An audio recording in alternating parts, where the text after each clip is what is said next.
دا یو ټیکټوکر وه ثنا یوسف، تاسو ټول به ښه پېژنئ. دا څنګه وه او څنګه نه وه تفصیل سره پکې نه ځمه، الله تعالی دې وبخي. مړه ده. د دې قاتل په 24 غنټو کې دننه گرفتار شوی او پرون نه بله ورځ ورته د پانسۍ سزای موت سزا میلاو شوې ده، انصاف ورته میلاو شوی دی او ډېر زر ورته انصاف میلاو شوی دی.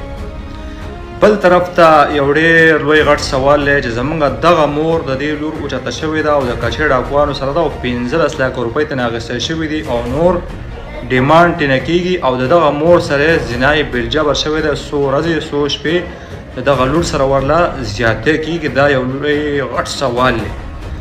بل طرف ته غټ سوال دا دی چې زمونږ په ملک او بیا خاص کر د پښتون سره چې ظلم بربریت او جبر د پښتون غټ شهیدان غټ علما په تیر شوي وخت کې په تازه وخت کې شیخ ادریس صاحب د هغه قاتل نه دی معلوم شوی، د مولانا خان صاحب، مولانا مفتی منیر شاکر، مولانا سمیع الحق، مولانا حمید الحق چې څومره پښتانه ګیلمن شهید دا چې کوم د ریحان صاحب یو پښتون قاتل نه دی معلوم شوی. انصاف خو لا ډېره لوی لرې خبره ده.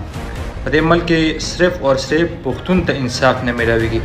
نن زمونږ دغه مور څومره په غم کې او په درد کې ده چې د دې لور لا ژوندۍ ده او د کچې ډاکوانو سره او 15 لک روپۍ دې اخیستې او د دې مور سره ظلم جبر او بربریت او زناګانې کړي دي او دغه لور سره ولا زیاتې کوي، خو پښتون ته انصاف نه میلاویږي.